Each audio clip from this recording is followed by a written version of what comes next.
সব কাগজ এগুলো যত পাট্টা করার জন্য নিয়েছিল পয়সা নেওয়া হয়েছিল এই কাগজগুলো আজকে বেরোচ্ছে। এগুলো তাহলে কিসের জন্য পয়সাগুলো নেওয়া হয়েছিল এগুলো জবাব দিতে হবে। এটা আমাদের প্রশাসনের কাছে আমাদের অনুরোধ রইল। আমি বলছি এখানে পড়াশোনা করছে এখন। হ্যাঁ দাঁড়াও, ভিডিওটা রেকর্ডিং করে নিই। ভিডিওটা রেকর্ড করে নিই যেখানে বেরিয়েছে। আর আমার কিছু বলি না আপ বলিয়ে ডিম তো ছুড়লাম না, ডিমের অমলেট দিলাম। ডিম ছোড়া নয়, তৃণমূল নেতাকে অমলেট খাইয়ে অভিনব প্রতিবাদ দুর্গাপুরে। জমির পাট্টা দেওয়ার নামে সাধারণ মানুষের কাছ থেকে টাকা নেওয়ার অভিযোগকে কেন্দ্র করে দুর্গাপুরে 41 নম্বর ওয়ার্ডে অভিনব প্রতিবাদের ঘটনা ঘিরে চাঞ্চল্য ছড়ায়।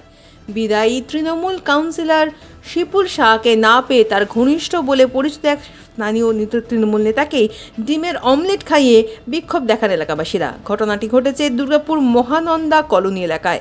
স্থানীয়দের অভিযোগ, প্রায় 4 বছর আগে মহানন্দা কলোনি, বীরভানপুর ও সংলগ্ন এলাকায় বহু মানুষের কাছ থেকে সরকারি জমির পাট্টা পাইয়ে দেওয়ার আশ্বাস দিয়ে টাকা সংগ্রহ করা হয়েছিল। অভিযোগ, দীর্ঘ সময় কেটে গেলেও কোনো জমির পাট্টা পাননি, এমনকি তাদের দেওয়ার টাকাও ফেরত মেলেনি।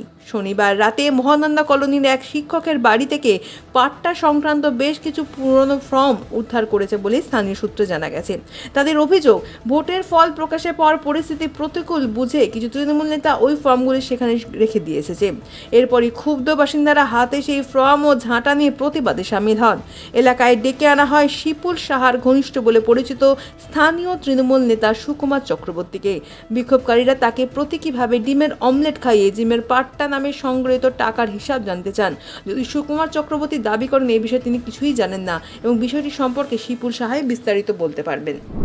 প্রথম কথা হচ্ছে, আমাদের এই ওয়ার্ডটা এরা যে টাকাগুলো তুলেছে, টাকাগুলো বস্তা ভরে কার কাছে নিয়ে গেছে? শিপুল স্যার অফিসে নিয়ে গেছে না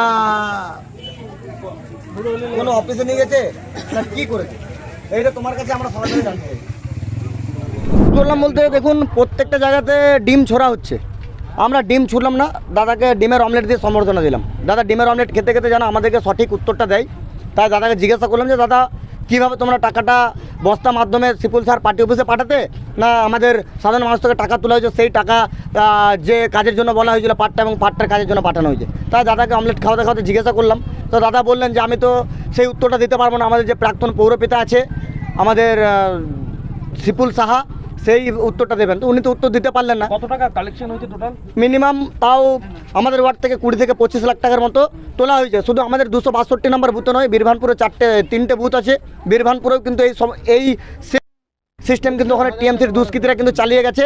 ওখানেও কিন্তু এক একটা বাড়িতে, এখানে যেরকম 250, 500, 700 করে তুলেছে, ওখানে কিন্তু এক একটা বাড়িতে 4000, 5000, 1500, 3000, 5000 টাকা পর্যন্ত ওখানে কিন্তু টাকা তুলেছে।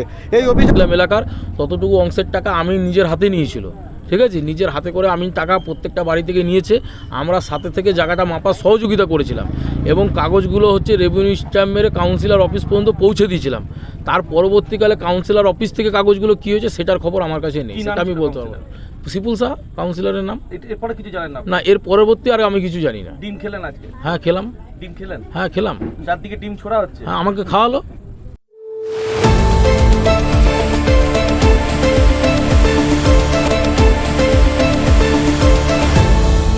আপনারা দেখছেন এই বেলা বাংলা, শিরোনামে সবার আগে।